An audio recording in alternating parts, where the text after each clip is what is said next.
మేము 24 గంటల విద్యుత్ ఇస్తే 2014 ముందు టీఆర్ఎస్ పార్టీ వచ్చిన తర్వాత మొత్తం చీకట్లు అయిపోయినాయి. ఈ రాష్ట్రంలో విద్యుత్ రంగం అంతా నాశనం అయిపోయింది, కరెంటు మీరు ఇవ్వలేదు, ఇక మేము వచ్చినాకనే మొన్ననే మొదలుపెట్టినాము అని చెప్పి వారి డిప్యూటీ సీఎం గారు, విద్యుత్ శాఖ మంత్రి గారు అదే చెప్పారు, ఇప్పుడు వారి సభ్యుడు కూడా అదే చెప్పారు.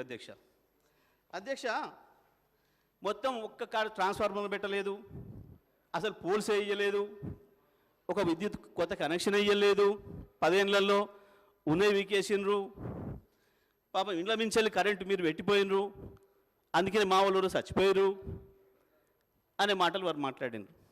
అధ్యక్ష నేను ఆథెంటిక్గా చెప్తున్నా, టీఆర్ఎస్ పార్టీ వచ్చిన తర్వాత ఒక్కటంటే ఒక్క చోట కూడా ఇండ్ల మించి కరెంటు పోయిన పరిస్థితి లేదు. అంతకుముందు 2014కు ముందు మాత్రమే కరెంటు లైన్ల కింద ఇండ్లు కట్టుకున్నారు, ఒక్కటంటే ఒక్కటి కూడా నిర్మాణం జరగలేదు. వాస్తవానికి కరెంటు లైన్లు ముందేస్తారు, తర్వాత ఇండ్లు కట్టుకున్నారు. ఆ విషయాన్ని మేము ఆనాడు కూడా చెప్పిన, వాళ్ళ మీద నిందేయలే, పాత గవర్నమెంట్ మేము నిందేయలే. ఉన్న పరిస్థితులలో పేదవాళ్ళు ఇతరులు అప్పుడు ఆ లైన్ పైనుంచి పోయి ఉంటుంది, కిందనే వాళ్ళ ప్లాట్ కొనుక్కొని ఉంటారు, దురదృష్టం ఏం చేస్తాం కట్టుకుంటారు. కానీ కొంతమంది దురదృష్టవశాత్తు 2 అంతస్తులు 3 అంతస్తులు వేసుకోవడం వల్ల బట్టలు ఆరేసేటప్పుడు ఇతర సమయంలో అది తగిలి చనిపోయినరు. వాటిని ఎంతవరకు తీయాలో అంతవరకు మేము తీయగలిగిన కానీ తీసాం అధ్యక్ష. అది ఆ రకంగా వాళ్ళకి ఆదేశాలు ఇచ్చాం, కొన్ని చోట్ల తీసి కొన్ని చోట్ల తీయకపోవచ్చు. అది వారి సమయంలో జరిగింది, అది మా సమయంలో జరగలేదు ఒక్కటి కూడా ఆ రకంగా. అది కూడా వారి దృష్టికి తీసుకొస్తా ఉన్నా నేను. అధ్యక్ష ఇక అభివృద్ధికి సంబంధించి మేమేం చేసినాం, 60 ఏండ్ల పరిపాలనలో వారు కట్టినవన్నీ వారిచ్చినవన్నీ లెక్కలతో సహా గతంలో కూడా చెప్పినా ఇప్పుడు మళ్ళీ కూడా చెప్తున్నా అధ్యక్ష, వారికి అడిగారు కాబట్టి. అధ్యక్ష 2/6/2014 నాటికి తెలంగాణలో విద్యుత్తు కాంట్రాక్టెడ్ కెపాసిటీ 7,778 మెగావాట్లు అయితే మొన్న 1/1/2024 నాటికి 19,483 మెగావాట్ల అధ్యక్ష. అంటే 11,705 మెగావాట్లు మీరు అడుగుతున్న పెద్ద మనిషి నాయకత్వంలో అద్భుతంగా ఇన్స్టాల్డ్ కెపాసిటీ పెరిగింది. ఈ రాష్ట్రంలో ఇన్స్టాల్డ్ కెపాసిటీ 11,000 పెరిగింది 10 ఏళ్లలో. మీ ఘనత వహించిన మీ పాలనలో మీరు మీ దోస్తులు చంద్రబాబు నాయుడు గారు ఇంకా అందరు కలిసి చేసిన నాటి రాజ్యంలో మొత్తం కలిపితే మీరు ఇచ్చింది 7,700 అయితే ఈ రాష్ట్రానికి కేసీఆర్ గారు వచ్చిన తర్వాత 10 ఏళ్లలోనే 11,000 అధ్యక్ష. ఇది వారి దృష్టి తీసుకొస్తా ఉన్న అధ్యక్ష.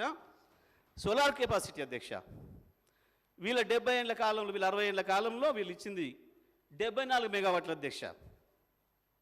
కేసీఆర్ గారు వచ్చిన తర్వాత 6,058 మెగావాట్లు యాడ్ చేస్తూ 6,132 మెగావాట్లు 1/1/2024 నాటికి మేము తీసుకొచ్చింది అధ్యక్ష.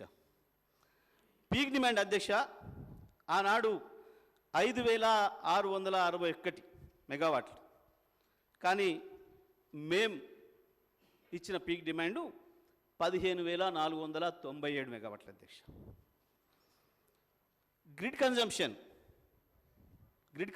నిన్న వారు చెప్పిన లెక్క ప్రకారం మిలియన్ యూనిట్లలో 2/6/2014 నాడు మీరు ఇచ్చింది 128 మిలియన్ యూనిట్లు. 128 మిలియన్ యూనిట్లు. మేము ఆ రోజు అడిగిన వారు చెప్పేటప్పుడు నేను 23-22కు 23-24కు నేను చూపిస్తున్న తేడాని వారు చెప్తున్నప్పుడు విద్యుత్ శాఖ మంత్రి గారు, ఆర్థిక మంత్రి గారు, నేను అడిగిన ఒకసారి 14 చెప్పండి కానీ వారు చెప్పలేదు. ఇప్పుడు నేను చెప్తున్నా 297.89 మిలియన్ యూనిట్ల అధ్యక్ష. కేసీఆర్ గారి నాయకత్వంలో ఈ రాష్ట్ర ప్రజలకు అందించిన విద్యుత్తు 128 నుంచి 297.89 తీసుకొచ్చినాం అధ్యక్ష. ఈ పర్ క్యాపిటల్ కన్జంప్షన్ ఇప్పటి కూడా వాళ్ళ అన్ని రాష్ట్రాల కంటే ఎంత ముందుకు వచ్చామో ఒక్కసారి చూస్తే ఆనాటికి 1196 యూనిట్ల అధ్యక్ష, కిలోవాట్స్ అధ్యక్ష పర్ క్యాపిటల్ కన్జంప్షన్. మేము దిగిపోయిన నాటికి 2,349 అధ్యక్ష. రెండింతలకు పైన పెరిగినాం అధ్యక్ష. దేంట్లో చూసినా 100% డబుల్ ఉన్నాం అధ్యక్ష, దేంట్లో చూసినా సరే అధ్యక్ష. అట్లాగే ఒక్క ట్రాన్స్ఫార్మర్ అయ్యలే, ఒక పోల్ రాలే, ఒక వైర్ రాలే, రాని పరిస్థితి ఇవ్వాలి అధ్యక్ష, అవ్వాలి కాదు. ఈ 8 నెలలుగా ఒక పోల్ ఇస్తున్న సందర్భం లేదు అధ్యక్ష. అది ఎవరిని అడిగినా చెప్తారు కన్జ్యూమర్లు, నేను చెప్పడం కాదు అధ్యక్ష. మేము వచ్చే నాటికి 26/2004 నాటికి 400 kV సబ్స్టేషన్లు వీళ్ళ ఘనత వహించిన 60 ఏళ్ల పాలనలో 6 అధ్యక్ష 6 మేము వచ్చిన తర్వాత 22 యాడ్ చేసి ఇవాళ 28 400 kV సబ్స్టేషన్లు నిర్మాణం చేసినాం అధ్యక్ష. వీరన్న అప్పు అంటే చెప్తున్నాం అధ్యక్ష. 220 kV సబ్స్టేషన్లు వీరు 51 ఇచ్చిపోయారు అధ్యక్ష. 53 కలిపి ఇవాళ 104 చేసినాం అధ్యక్ష. మేము 132 kV సబ్స్టేషన్లు 176 అధ్యక్ష ఆనాడు, ఇవాళ 252 అధ్యక్ష. ఈ లైన్ ఈహెచ్టి సబ్స్టేషన్లు ఆనాడు 233, ఇవాళ 384. ఈహెచ్టి లైన్ లెంత్ కిలోమీటర్లలో సర్క్యూట్ కిలోమీటర్స్లో ఆనాడు 16,379 అయితే ఇవాళ 28,506 అధ్యక్ష. ట్రాన్స్ఫర్మేషన్ కెపాసిటీ ఆనాడు 14,973 అయితే ఇవాళ 41,115 అధ్యక్ష. 3 రెట్లు పెంచినాం అధ్యక్ష.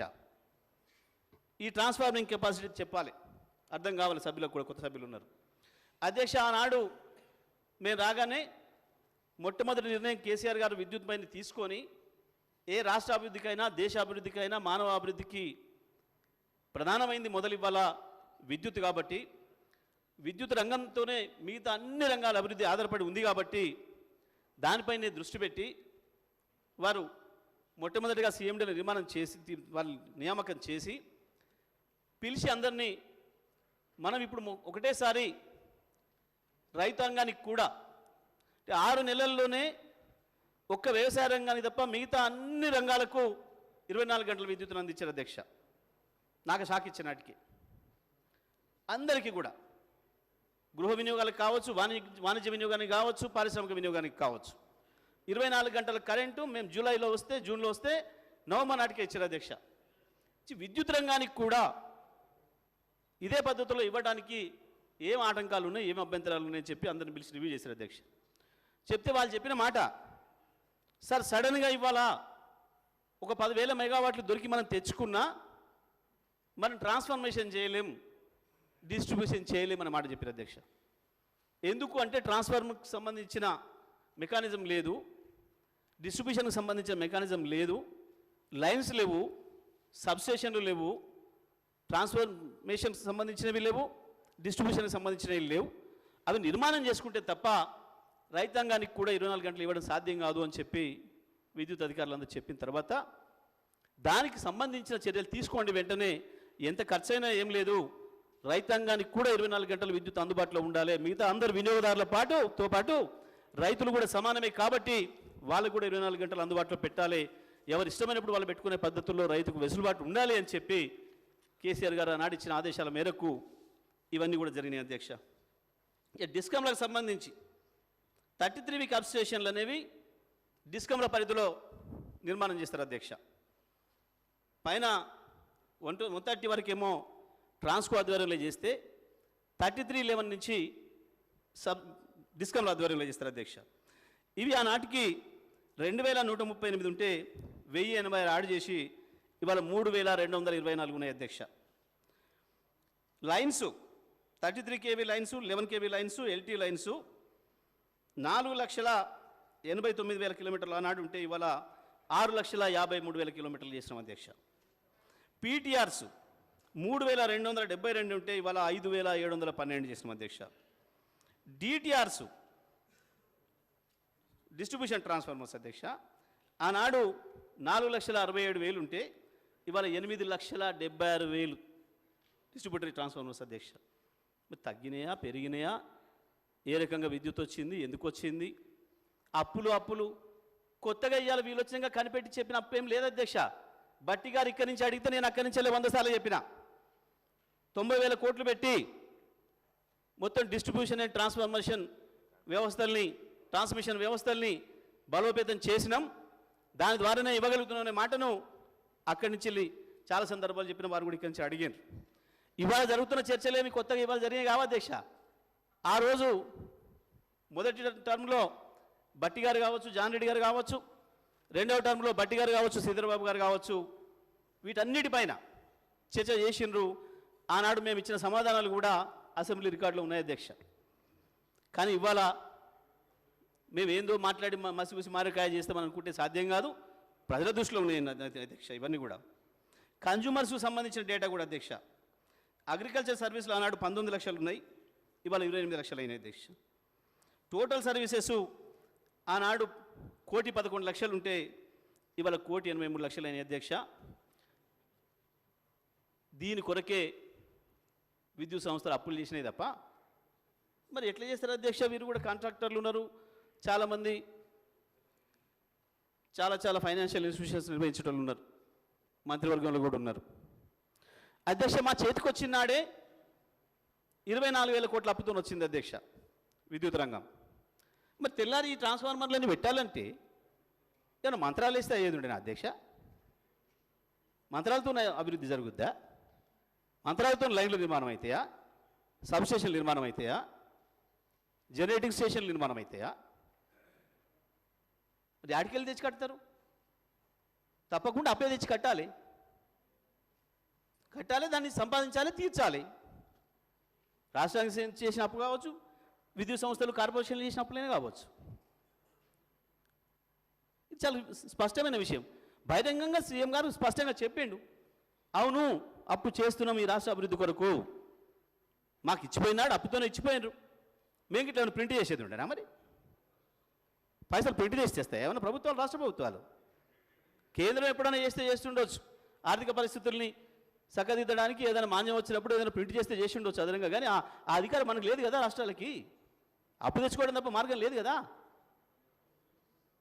ఇంత స్పష్టంగా ఉన్న విషయాన్ని కొత్తగా వీళ్ళేదో ఇప్పుడు కనిపెట్టినట్టు, ఆడేదో జరిగిపోతే వీళ్ళు దొరకబట్టినట్టు, కలుగు నుంచి బయటికి తెచ్చినట్టు ఎందుకు ప్రజలు భ్రమింపజేసే ప్రయత్నం చేస్తున్నారు? ఇది అధ్యక్ష దీనికి సంబంధించిన అభివృద్ధి సంబంధించింది. ఆ పెద్ద మనిషి ఏం చేసిండు? ఆ పెద్ద మనిషి కావాలని అవసరం లేదు అధ్యక్ష, వీళ్ళకి నిన్ననే చెప్పారు మా నాయకులు, మేమే ఎక్కువ ఇలా చెప్పడానికి. ఇక వీరు సబ్ క్రిటికల్ గురించి మాట్లాడినరు. సబ్ క్రిటికల్ గురించి అధ్యక్ష, సరే తెలియకపోతే తెలుసుకొని మాట్లాడితే తప్పలేదు అధ్యక్ష. ఎవరికైనా తెలియవు అన్ని విషయాలు, పుట్టగానే అన్ని విషయాలు ఎవరికైనా తెలియదు, ఒకటి తీసుకుంటుంటే తెలుస్తాయి. ఇప్పటికి సబ్ క్రిటికల్ సూపర్ క్రిటికల్ మీద 100 సార్లు చెప్పినాం, అయినా అర్థం కాకనో ప్రజలు పక్కదారి పట్టించాలనే ఉద్దేశంతోనే మళ్ళీ దాన్ని చర్చ చేస్తున్నారు అధ్యక్ష. ఇవాళ కేంద్ర ప్రభుత్వం ఇచ్చిన మెమోతోని సూపర్ క్రిటికల్ ప్లాంట్లు కూడా సోలార్ విద్యుత్ ఉత్పత్తి అయ్యేటప్పుడు 50%కు తగ్గించుకోవాలి ఉత్పత్తిని అని చెప్పి ఇచ్చిన మెమో ఏదైతుందో కేంద్ర ప్రభుత్వం, దాంతో ఇవాళ సూపర్ క్రిటికల్ కూడా సబ్ క్రిటికల్ అయిపోయింది అధ్యక్ష మొత్తం భారతదేశంలో. దీని విషయంలో ప్రజలకు పోవాలి సమాచారం. సబ్ క్రిటికల్లో కొద్దిగా బొగ్గు ఎక్కువ కాలుతుందని, సూపర్ క్రిటికల్లో తక్కువ కాలుతుందని, దాంతో పొల్యూషన్ తగ్గుతుందని లేదా పెరుగుతుందని ఈ టెక్నాలజీ వచ్చింది అధ్యక్ష. సూపర్ క్రిటికల్ ద్వారా కొంత తగ్గుతుంది. అప్పటి వరకు ప్రపంచంలో మొత్తం 2014 ముందు మొత్తం ప్రపంచం సబ్ క్రిటికలే. ఈ 800 మెగావాట్ల పైన ఉత్పత్తి చేసే పరిస్థితి వచ్చిన టెక్నాలజీని తయారు చేసిన తర్వాత దీనికి సూపర్ క్రిటికల్ అని పేరు పెట్టారు, దానికి సబ్ క్రిటికల్ పేరు పెట్టారు. అవాళ మన రాష్ట్రంలో కావచ్చు, భారతదేశంలో కావచ్చు, ఎన్టీపీసీ ఆధ్వర్యంలో నడుస్తున్నాయి కావచ్చు, ఏ ప్రభుత్వ రంగ సంస్థల ఆధ్వర్యంలో జరిగినాయైనా నిర్మాణం అయినాయన్నా అన్నీ కూడా సబ్ క్రిటికల్ టెక్నాలజీ అధ్యక్ష. మనం వచ్చే నాటికి ఉన్న కరెంటు ఇబ్బందుల్లో మనకి ఇబ్బందులు ఉండగా, ఇంతకుముందు వారు చెప్పారు జనాభా తక్కువ ఎక్కువ ఇచ్చిండ్రు రేపు ప్రమాదం వస్తుందని. కాదు అధ్యక్ష, ఆ రోజు యూటిలైజేషన్ ఎంత ఉందో చూసి దాని ప్రకారం ఇచ్చిండ్రు. తెలంగాణ ప్రాంతంలో ఎంత యూటిలైజ్ అవుతుంది కరెంటు, అక్కడ ఎంత అవుతుందని చూసి దాని ప్రకారం కేంద్రం చట్టంలో పెట్టింది అధ్యక్ష. దాని ప్రకారం కూడా వీళ్ళ దోస్తు చంద్రబాబు నాయుడు గారు ఇవ్వలే మనకు, మొత్తం కేవలం కుట్రపూరితంగా సీలేరు ప్రాజెక్టు కొట్టేయడానికి 7 మండలాలు తీసుకున్నాడు అధ్యక్ష. ఆయన ముంపు కొరకే తీసుకుంటానని అనుకుంటే అంత అవసరం లేదు అధ్యక్ష, కేవలం సీలేరు కొట్టేయడం కూడా తీసుకున్నాడు ఆనాడు మేము అది కూడా చెప్పినాం. అంతేకాదు మనకు ఇవ్వాల్సిన షేరు ఆ రాష్ట్రం నుంచి ఇవ్వకపోగా మనం ప్రైవేట్ వాళ్ళ దగ్గర కొనుక్కుందామని ప్రయత్నం చేసినా వాళ్ళని కూడా పిలిచి భయపెట్టించే పనిచేసినారు ఆనాడు.